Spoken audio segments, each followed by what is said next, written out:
इस काली रोशनी के अचानक आने से जियोयान क्षण भर के लिए गुमसुम हो गया।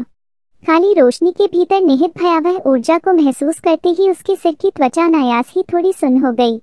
इस महत्वपूर्ण क्षण में उसके शरीर में डू क्यूई सक्रिय होती दिखाई दी। वह अनायास ही मुक्त हो गया और उसके शरीर की सतह पर आ गया। जैसे ही डू क्यूई बाहर निकली, वह काली चमक अचानक अपने लक्ष्य तक पहुंच गई। इसमें एक मछली जैसी गंध थी जिसके कारण किसी को उल्टी आ सकती थी, क्योंकि इसने जियोयान की सुरक्षात्मक डू क्यूई में हिंसक रूप से गोली मार दी थी। गंजीड हरा डू क्यूई बर्फ की तरह लग रहा था जो दोनों के टकराने पर उबलते तेल से मिला था। वह तुरंत बिखर गया। एक सांस के समय में सुरक्षात्मक डू क्यूई को काली चमक से जबरदस्ती फाड़ दिया गया और जियोयान के शरीर पर एक अनौपचारिक तरीके से हिंसक प्रहार किया। टक्कर में कोई जोरदार टक्कर नहीं हुई। हालांकि काली रोशनी एक तरल की तरह लग रही थी, क्योंकि यह तुरंत जियोयान की त्वचा में गायब हो गई। केवल एक सेकंड ही बीता था जब काली चमक ने सुरक्षात्मक डू क्यूई को तोड़ दिया और जियोयान के शरीर में प्रवेश कर गई। जब तक जियोयान ठीक हुआ, काली चमक उसके शरीर में प्रवेश कर चुकी थी। जिस स्थान पर यह उसकी त्वचा में घुसा था, वहां अंगूठे के आकार का एक काला धब्बा रह गया। ठीक होने के बाद जियोयान ने सबसे पहले जो काम किया वह अपने हाथ से अपनी छाती पर काले धब्बे को छूना था। उसने अपना सिर नीचे कर लिया और स्तब्ध रह गया। उन्होंने पाया कि काला धब्बा छोटी छोटी काली रेखाओं के धागों द्वारा तेजी से फैल रहा था। जिन स्थानों पर ये काली रेखाएं फैली, वे कुछ महत्वपूर्ण एक्यूपंक्चर बिंदुओं और शिराओं के स्थान थे। यह दृश्य देखकर जियोयान का चेहरा तुरंत बदल गया। उसने अचानक अपना सिर उठाया और ज़ीबियान पर चिल्लाया, तुमने क्या किया है? रस्क सक। ऐसा प्रतीत होता है कि वर्तमान ज़ीबियान की उम्र उस काली रोशनी को उगलने के बाद दोगुनी हो गई है। उसके सिर के सफेद बाल झड़ने लगे। उसके धनुष एक साथ ढेर हो गए थे जो विशाल नाल की तरह दिखाई दे रहे थे। इस अवस्था में आ जाने के बावजूद उसकी धुंधली आंखों में विभत्स ठंडी हंसी और घनी हो गई। बच्चे, तुमने मेरे 10,000 बिच्छू द्वार से बहुत से लोगों को मार डाला है। मैं बूढ़ा तुम्हें कैसे छोड़ सकता हूँ? ज़ीबियान के चेहरे पर विभत्सता देखकर मेडुसा और लिटिल फेरी डॉक्टर के चेहरे अचानक बदल गए। उनके शरीर चमक उठे और देखने की जल्दी करने से पहले वे जियोयान के पास दिखाई दिए। क्या आप ठीक हो? मेडुसा का नाजुक हाथ जियोयान के पूरे शरीर पर रगड़ा। उसने कुछ चिंतित स्वर में पूछा। पहले जियोयान का वह भयावह हमला निश्चित रूप से सिर्फ दिखावा नहीं था। जियोयान की ताकत को देखते हुए इससे प्रभावित होने के बाद उसका भाग्य कुछ भी अच्छा नहीं होगा। जियोयान ने भी अपनी भौहें बुनी। उसके दिमाग ने तेजी से उसके शरीर के अंदरूनी हिस्से का निरीक्षण किया, लेकिन कुछ भी गलत नहीं पाया। लिटिल फेरी डॉक्टर का सुंदर चेहरा बेहद गंभीर था। उसकी नज़र जियोयान के शरीर पर पड़ी और ऐसा लगा जैसे उसने कुछ खोज लिया हो। उसने तुरंत अपने हाथ से जियोयान के वस्त्र को अलग कर दिया। तीनों लोगों की आंखों में वह अजीब काला धब्बा दिखाई दिया जिस पर कई काली रेखाएं फैली हुई थीं। बिक्री के लिए प्रीफैब होम प्रायोजित। यह क्या है? मेडुसा ने जल्दी से पूछा। जब उसने यह चीज देखी तो वह चौंक गई। लिटिल फेरी डॉक्टर की आंखें इस अजीब काले धब्बे को ध्यान से देख रही थीं। उसने हवा की गहरी सांस ली, अपने चांदी के दांत भींचे और कहा, यह वास्तव में दानव जहर का स्थान है। यह बूढ़ा कमीना सचमुच निर्दयी है। राक्षस विष स्थान? वह क्या है? बगल में मौजूद मेडुसा और ज़ियान ने जब वह सुना तो उसने जल्दी से पूछा। उन लोगों के लिए एक शातिर कौशल जो चुयुन साम्राज्य के भीतर जहर डू क्यूई का अभ्यास करते हैं। यह किसी के सभी जहर डू क्यूई को एक साथ इकट्ठा करने और दुश्मन के शरीर में डालने में सक्षम है। अंततः यह एक काला धब्बा बन जाएगा। यह काला धब्बा जहर की रेखाएं फैलाता रहेगा। जब ये जहर रेखाएं हर एक एक्यूपंक्चर बिंदु को कवर करती हैं, तो इससे प्रभावित व्यक्ति के शरीर में क्यूई पद तेजी से खराब हो जाएगा। आखिरकार वह व्यक्ति अंतहीन पीड़ा सहेगा और धीरे धीरे मर जाएगा। लिटिल फेरी डॉक्टर की आवाज गुस्से से भरी हुई थी। लिटिल फेरी डॉक्टर की बातें सुनकर जियोयान के 3 पुरुषों के समूह की अभिव्यक्ति अचानक बदल गई। उसके शरीर के भीतर मौजूद डू क्यूई तेजी से बाहर निकल आई, जिसके बाद उसका दिमाग उसके शरीर के हर एक हिस्से पर छा गया।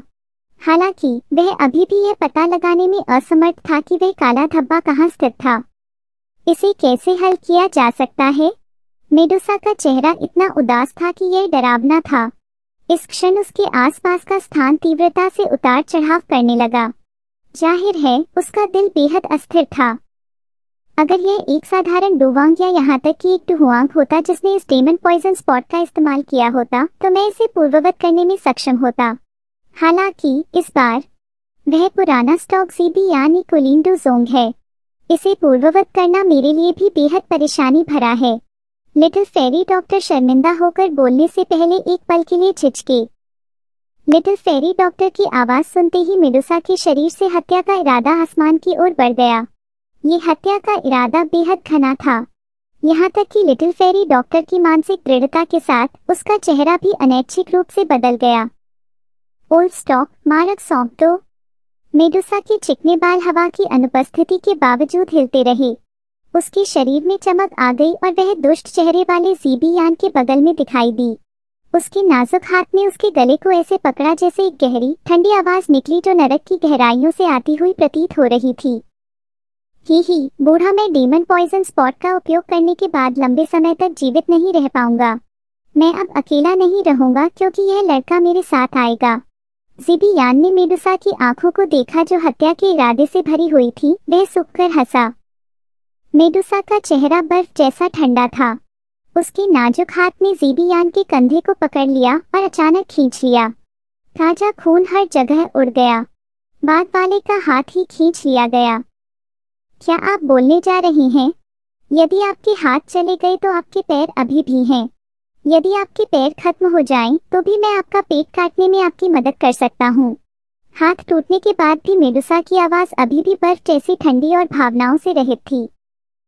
तीव्र दर्द के कारण जीबी यान के मुंह से सिसकारी जैसी ध्वनि निकलने लगी। उसका माथा ठंडे पसीने से लथपथ था। हालांकि उसने फिर भी अपने दांत भींचे और तेज आवाज में कहा, हाँ, क्या आप सभी बहुत नाराज हैं कि वह इस बूढ़े के साथ आने के लिए आ रहा है? हाँ, मुझे इस तरह का प्रभाव चाहिए। मेडुसा की आंखों में एक ठंडी चमक उठी। उसके पैर ने जीबी यान के एक घुटने पर लात मारी। हड्डियां टूटने की आवाज सुनाई दे रही थी। तुम मेरे प्रति जितना अधिक निर्दयी होगे उतना ही अधिक मुझे तुम्हारे हृदय में इस लड़की की उच्च स्थिति के बारे में पता चलेगा।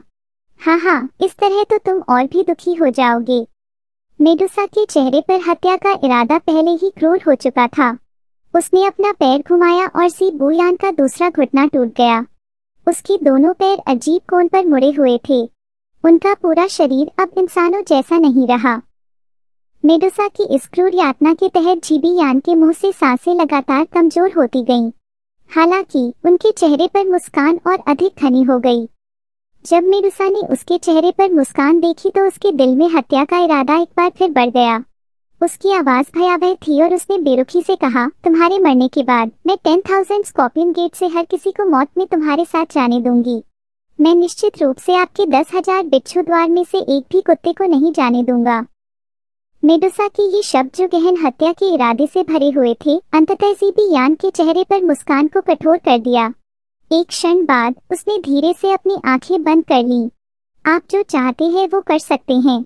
यह डेमन पॉइजन स्पॉट कुछ ऐसा है जिसे उपयोगकर्ता भी पूर्ववत करने में असमर्थ है, इसलिए मेरे पास भी कोई मारक नहीं है।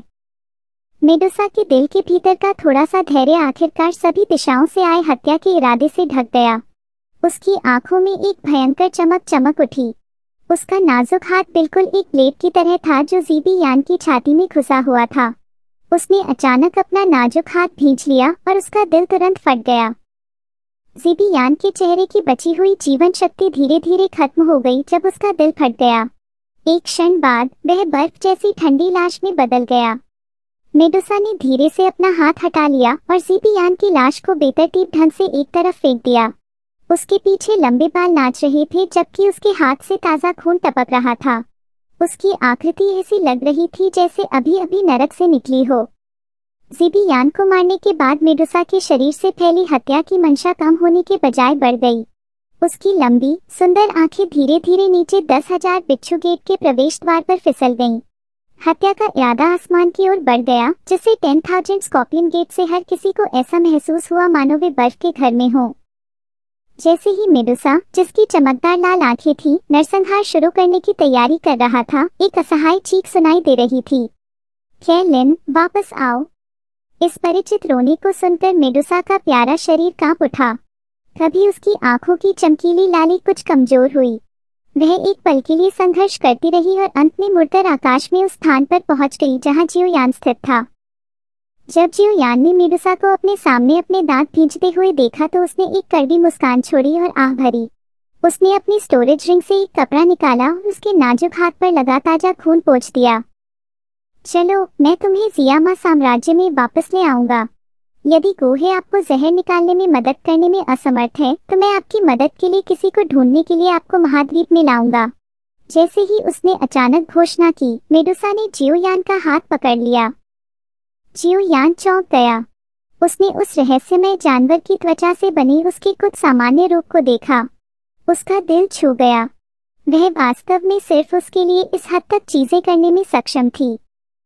जो व्यक्ति जहर का प्रयोग करने में माहिर है वह यहाँ है। आप और कहाँ देखने जा रहे हैं? जियोयान स्पष्ट रूप से मुस्कुराया। उसने वह कपड़ा फेंक दिया, लिटिल फेरी डॉक्टर की ओर मुड़ा और पूछा, क्या वास्तव में इसे हल करने का कोई तरीका नहीं है? लिटिल फेरी डॉक्टर ने अपनी भौहों को कसकर बुना। वह बहुत देर तक सोचती रही और अंत में अपना सिर हिलाते हुए बोली, मेरे पास वास्तव में डीमन पॉइजन स्पॉट को पूर्ववत करने की क्षमता नहीं है जिसे एक कुलीन डुज़ोंग ने बनाया है।